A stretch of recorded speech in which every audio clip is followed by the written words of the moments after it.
আসসালামু আলাইকুম। কেমন আছেন সবাই? আশা করছি যে যেখানে আছেন সবাই আল্লাহর রহমতে ভালো আছেন।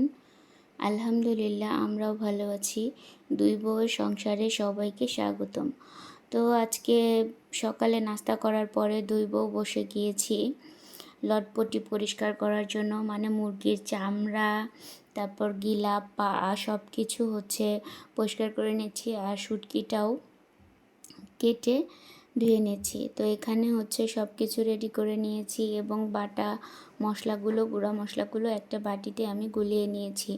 এই মুরগির লটপটিটা পরিষ্কার করা অনেক বেশি কষ্ট। এগুলো পরিষ্কার করতে অনেকটা আমাদের দুই বউয়ের সময় লেগে গিয়েছে। তো এখন আমি রান্না করছি ঝটপট করে, আর এই যে ছোটো বউ কাজ করছে, বিছানাগুলো সুন্দর করে গুছিয়ে দিয়েছে।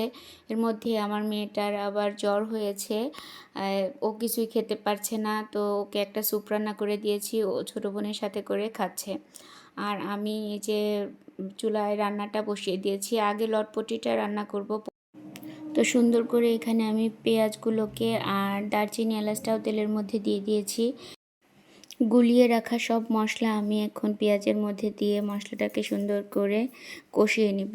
অনেক ভালোভাবে যদি মশলাটা কষানো না হয় তাহলে খাবার তরকারিটার টেস্টটা অন্যরকম হয়ে যায়। তো আমি অনেক সুন্দর করে মশলাটাকে ভালোভাবে কষিয়ে নিয়ে এখন আমি লটপটিগুলোকে দিয়ে দিচ্ছি।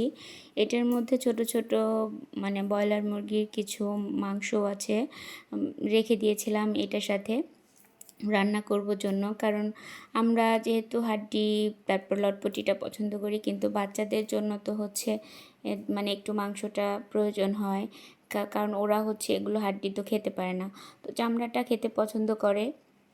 যার জন্য আমি এইভাবে সুন্দর করে লটপটিটা রান্না করে নিচ্ছি। তো দেখেন আমার লটপটির কত সুন্দর একটা কালার চলে এসেছে, এটা বলক আসার পরে।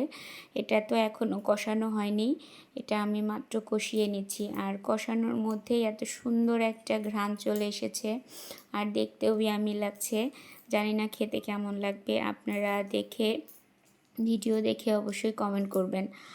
আর এই যে ছোটো বউ বিছানা টিছানা সব কিছু গুছিয়ে নিয়েছে বেশ কিছুক্ষণ আগে, তারপর অনেক গরম ছিল, একটু রেস্ট নিলাম আমরা দুজন, ফ্যানের বাতাসে বসেছিলাম।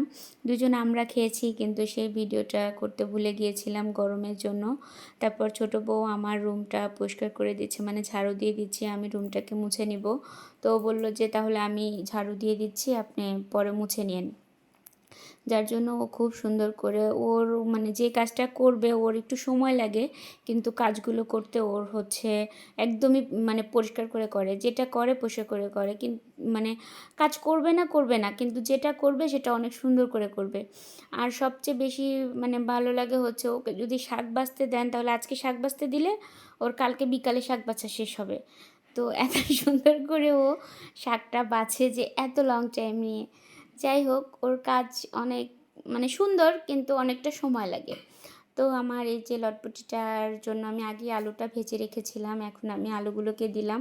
আর আমার বাচ্চাদের তো আলু একদমই বেশি পছন্দ, আমার ছেলেটার আর আমার ছোটো বউর ছেলেটার একদমই বেশি আলু পছন্দ, যার জন্য তরকারিতে আলুটা দিতে হয়। আর এই লটপটিতে কিন্তু আলু না দিলে একদমই ভালো লাগে না। যদি আমার বাসায় বেগুন থাকতো তাহলে আমি একটা দুইটা বেগুনও দিয়ে দিতাম, কারণ বেগুন এই লটপটিতে দিলে অনেক বেশি মজা হয়।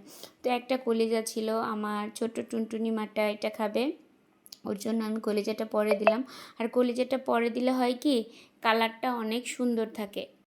তো আমার ভিডিওটা যদি ভালো লাগে তাহলে অবশ্যই লাইক, কমেন্ট এবং সাবস্ক্রাইব করে ভিডিওটা শেয়ার করে দিবেন এবং আমাদের পাশে থাকবেন। আমরা নতুন যারা আছি সবাই সবাইকে সাপোর্ট করব, তাহলে আমরা অনেক দূর পর্যন্ত এগিয়ে যাব। এই যে ফাইনালি আমার লটপটি রান্নাটা হয়ে গিয়েছে।